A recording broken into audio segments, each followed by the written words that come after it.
Praise the lord. మరి యొక్క భాషల గురించిన మరి ఈ అంశంలో మరి యొక్క తరగతికి మీకందరికీ నా హృదయపూర్వకమైన స్వాగతం. మరి ఈ విషయాన్ని మనము ఒక గూఢమైన వాక్తో మనం ముందుకెళ్దాం. ప్రత్యేకించి ఈ మాట ఎలా అర్థం చేసుకోవాలి?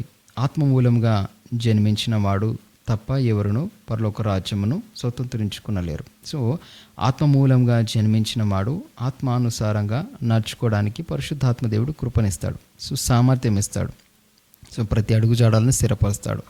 ఆయన యేసుక్రీస్తు ప్రభు వాటిలన్నిటిని తీసుకొని ఆయన మనకు అనుగ్రహించేవాడు. జరగబో సంగతులను ఆయన బయలుపరిచేవాడై ఉన్నాడు. మనల్ని ప్రత్యేకించి విశ్వాసుల్ని కానీ ఒప్పింపజేసేవాడైనాడు. లోకమును గూర్చి తీర్పును గూర్చి ఆయన ఒప్పింపజేసేవాడై ఉన్నాడు. సో ఈ మాటలో గమనించినట్లయితే తిరిగి జన్మించిన వాడు మాత్రమే భాషల వరాన్ని పొందుకోగలడు. అంటే ఈ must be baptised of water. So పరిశుద్ధాత్మ దేవుడు బ్యాప్టైజ్డ్ ఆఫ్ వాటర్ అనే మాట ఎందుకు అంటున్నాను అంటే, ఈ మాట మనకి అన్య భాషల వరము బాప్తిస్ము పొందుకోకుండా కూడా పొందుకున్న వాళ్ళు ఉన్నారు. దేవునికి మహిమ కలుగును గాక. అపోస్తల కార్యం 10వ అధ్యాయంలో జరిగింది అదే. సో కొన్నేళ్ళ ఇంటి వారు వాళ్ళే బాప్టిజం పొందుకోలేరు, కానీ ఆత్మ దిగి వచ్చినప్పుడు వారు అన్నారు, అసలు వీళ్ళని మనం ఎలా ఆటంకపరుస్తాం? పరిశుద్ధాత్మ దేవుడు వారికి భాషల వరము మనతో సమానంగా ఇచ్చాడే, అన్ని జనులకు కూడా సమానంగా ఇచ్చాడే. అరే నాకు ఈ విషయం అర్థం కాలేదని అదుపటిని గూర్చిన వివరం నాకు ఇప్పుడు అర్థమైంది అనే విషయాన్ని ఆయన స్పష్టంగా తెలియజేశాడు. దేవునికి మహిమ కలుగును గాక. అంతవరకు ఏమనుకున్నారు? కేవలము వీళ్ళకు మాత్రమే అనుకున్నారు.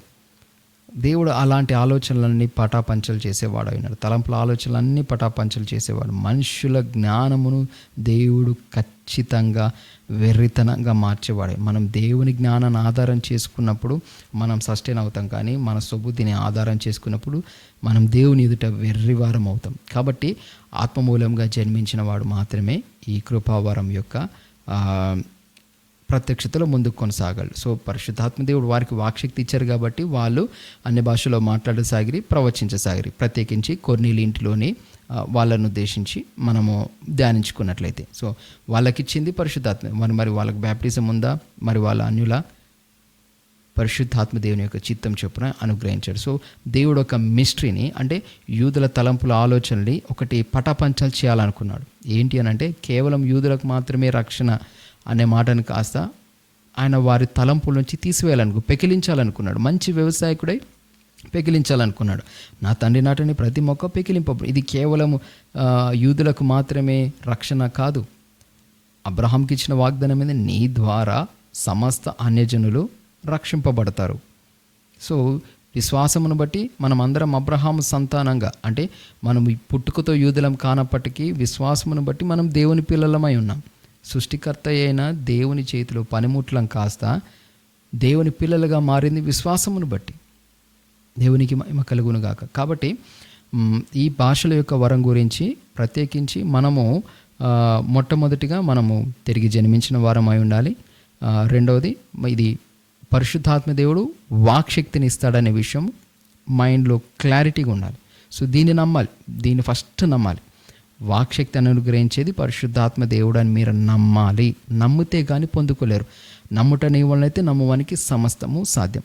నమ్మితేనే సాధ్యం. నమ్మకపోతే ఇది ఎక్కడి నుంచో వస్తుంది, నాలోంచి వస్తుందా, నాలోంచి అదల్లో పుట్టుకొస్తుందా, అలా బయటకు వస్తాయా, నా నాలుకతో వస్తాయా?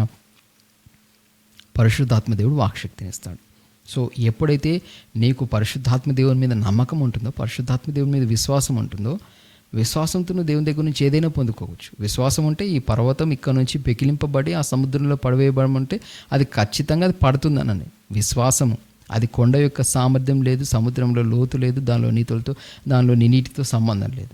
నీకు విశ్వాసం ఉంటే అది పెకిలింపబడుతుంది, అంతే. దేవునికి మహిమ కలుగును. సో పరిశుద్ధాత్మ దేవుడు నీకు ఇస్తాడు అన్న విశ్వాసం ఉంటే నువ్వు ఖచ్చితంగా పొందుకోగలుగుతావు. సో రెండవది, సో అన్య భాషల వరము ఏ రీతిగా ముందుకు కొనసాగుతుంది అని అంటే, అన్య భాషల వరం మనము విశ్వాసంతో పొందుకున్నప్పుడు పరిశుద్ధాత్మ దేవుడు వాక్శక్తిని ఇస్తున్న కొలది మనము అక్నాలెడ్జ్ చేయాలి. పరిశుద్ధాత్మ దేవుడు ఇస్తున్నాడు అని విశ్వాసంతో ముందుకు కొనసాగడం. సో విశ్వాసంతో అడిగాము, పరిశుద్ధాత్మ దేవుడు వాక్శక్తిని ఇస్తున్నాడు. అయ్యో ఇదేదో తెలియని భాష ఏంది, నాకు అర్థం కావట్లేదు. అవును, దేవుని వాక్యం కూడా చాలా స్పష్టంగా ఉంది. ఈ వచ్చిన తర్వాత చాలామందికి కన్ఫ్యూజన్ ఉంటుంది, అసలు నేను ఏం మాట్లాడుతున్నానో నాకు తెలియట్లేదు అని. పౌలు గారు కొరింథీయులకు రాసిన మొదటి పత్రిక 14వ అధ్యాయంలో ఆ మాట స్పష్టంగా సెలవిచ్చాడు. ఏమన్నానంటే, అన్య భాషలతో మాట్లాడేటప్పుడు మొట్టమొదటిగా నువ్వు మాట్లాడేది దేవునితోటి. సో దేవునితో మాట్లాడుకోవచ్చును, దేవుడు నీతో మాట్లాడుతున్నాడు. దేవుడు నీతో మాట్లాడుతున్నాడని యెషయా గ్రంథము మనకి 28వ అధ్యాయము 10వ వచనం నుంచి మనకు కనబడుతుంది. ఆయన నత్తి వారి పెదవుల ద్వారాను కొంత ఇచ్చట కొంత అచ్చట, సూత్రం వెంబడి సూత్రం, ఆజ్ఞ వెంబడి ఆజ్ఞ, ఈ రీతిగా మాట్లాడుచున్నాడు అనే మాట ఉంటుంది. సో మాట్లాడేది ఇది 1 to 1 కమ్యూనికేషన్లా సాగుతుంది. అన్య భాషలతో మాట్లాడేవారు వాళ్ళకి దేవునితో ఒక రిలేషన్షిప్, ఒక కమ్యూనికేషన్ రిలేషన్షిప్ అనేది ఎస్టాబ్లిష్ అవుతుంది. ఎలా ఎస్టాబ్లిష్ అవుతుంది అని అంటే సూపర్ న్యాచురల్ లాంగ్వేజ్ రూపంలో ఎస్టాబ్లిష్ అవుతుంది. అంటే ఇప్పుడు నేను ఇంగ్లీష్ మాట్లాడుతున్నాను అనుకోండి, ఇంగ్లీష్ మాట్లాడే వ్యక్తి అక్కడికి వచ్చాడు అని అంటే నేను ఇంగ్లీష్ మాట్లాడుతున్నాను, ఆయన ఇంగ్లీష్ మాట్లాడుతున్నాను, మాకు ఇద్దరికి అర్థమవుతుంది. అక్కడ ఇంగ్లీష్ రాని వాళ్ళు ఏం మాట్లాడుకుంటున్నారబ్బా, వాళ్ళకి కన్ఫ్యూజనే. దేవునికి స్తోత్రం కలుగును గాక. సో విశ్వాసుల్లో 100% మంది, 99% మంది ఎవరికైతే ఈ కృపావరం లేదో వాళ్ళకి ఈ భాష అలాగే వెరితనంగానే ఉంటుంది, పిచ్చి మాటల్లానే ఉంటాయి. అదే వాళ్ళకి అర్థమైంది అనుకోండి, వాళ్ళకి ఇంగ్లీష్ వచ్చింది అనుకోండి, ఇంగ్లీష్ మాట్లాడే వ్యక్తి ఏం మాట్లాడుతున్నారో వాళ్ళకి అర్థమవుతుంది. ఇంగ్లీష్ రాకపోతే ఏం మాట్లాడుకుంటున్నారో తెలియదు, వాళ్ళని ఉద్దేశించి మాట్లాడుకుంటున్నారో తెలియదు, ఎవరిని ఉద్దేశించి మాట్లాడుకుంటున్నారు, ఏ సందర్భాన్ని ఉద్దేశించి మాట్లాడుతున్నారు, ఏ టాపిక్ మాట్లాడుకుంటున్నారో పెద్ద కన్ఫ్యూజన్. సో కాబట్టి పరిశుద్ధాత్మ దేవుడు వాక్శక్తిని ఇస్తాడు. సో మాట్లాడేటప్పుడు నువ్వు దేవునితో మాట్లాడుతున్నావు, దేవుడు నీ ద్వారా మాట్లాడుతున్నాడు. సో నువ్వు దేవునితో మాట్లాడుతున్నావు అన్నప్పుడు మొదటి సూచన ఏంటి అని అంటే, టంగ్స్ చాలా ప్లెయిన్గా ఉంటాయి, చాలా భాషలో మాట్లాడే వాళ్ళు ఒక సిస్టమాటిక్ టెంపోలో ఒక లైన్, ఒక స్ట్రైట్ లైన్ గీసినట్టుగా ఆ భాషలు సాగుతూ ఉంటాయి అన్నమాట. సో ఒక క్రమంగా ఒకే ఫేస్లో ఒకే టెంపోలో మనం మాట్లాడుతున్నప్పుడు సాగుతూ ఉంటాయి. సో దాంట్లో మనము పరిశుద్ధాత్మ దేవుడు కొంత దాంట్లో ఎమోషన్స్ జోడించినప్పుడు వొకాబులరీ టోన్ చేంజ్ అవుతుంది. సో హ్యాండ్ గెస్చర్ చేంజ్ అవుతుంది. చాలా మట్టుకు భాషలు మాట్లాడే వాళ్ళు వాళ్ళకి తెలియకుండా, వాళ్ళ ప్రమేయం లేకుండా వాళ్ళు హ్యాండ్ గెస్చర్స్ యూజ్ చేస్తూ ఉంటారు. సో వాళ్ళు మాట్లాడుతున్నట్టుగా, కమ్యూనికేట్ చేస్తున్నట్లుగా అక్కడ హ్యాండ్ గెస్చర్స్ కనబడుతూ ఉంటాయి. సో ఒక వ్యక్తితో మనం సంభాషించేటప్పుడు మనము ఇప్పుడు నేను మాట్లాడుతున్నాను, వాక్యం చెప్తున్నాను, నా చెయ్యి ఆటోమేటిక్గా హ్యాండ్ గెస్చర్స్ లోకి వెళ్తుంది ఆటోమేటిక్గా. అంటే నేను నా ఇన్ఫర్మేషన్ని నేనేది తెలియజేయాలనుకుంటున్నానో నా యొక్క భావాన్ని నా యొక్క హ్యాండ్ సింక్రనైజ్ అవుతుంది. సో ఆ రీతిగా అన్ని భాషలో మాట్లాడే వాళ్ళు తెలియకుండా వాళ్ళు గద్దిస్తున్నట్టుగా వాళ్ళు ఒక్కొక్కసారి ఉన్న పలంగా నవ్వుతూ ఉంటారు, ఉన్న పలంగా ఏడుస్తూ ఉంటారు. పరిశుద్ధాత్మ దేవుడు ఆయనకి ఏ దర్శనం చూపిస్తున్నాడో అది పరిశుద్ధాత్మ దేవునికి ఆ వ్యక్తికి సంబంధం. దేవునికి మహిమ కలుగును కాక. సో కాబట్టి అందుకే సంఘాల్లో అల్లరిపాలు కాకుండానట్లు వ్యక్తిగతంగా నీకేదైనా రెవల్యూషన్ వచ్చినప్పుడు వ్యక్తిగత రిలేషన్షిప్ పరిశుద్ధాత్మ దేవునితో ఎక్కువ కలిగి ఉండాలని పౌలు గారు స్పష్టంగా చెప్పారు. సో మనం అలాంటి ప్రత్యక్షతలో వెళ్తున్నాము అనేది ఉన్నప్పుడు మొట్టమొదటిగా పౌలు గారు అదే అధ్యాయంలో ఆఖరి వచనంలో ఏం చెప్పారు అని అంటే, ఆఖరి భాగంలో ఏమన్నారు, ప్రవక్తల ఆత్మలు ప్రవక్తల స్వాధీనంలో ఉన్నవి.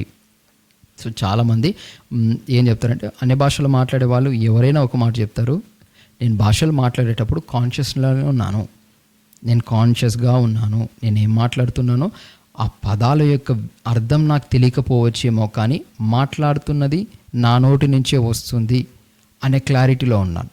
సో ఆ సమయానికి ఏదైనా దోమ కుట్టింది అనుకోండి, దోమ కొడుతున్న సెన్సేషన్ కూడా మనకి ఏర్పడుతుంది. అట్లానే బిర్రుగా మనం ఉండే వారం కాదండి.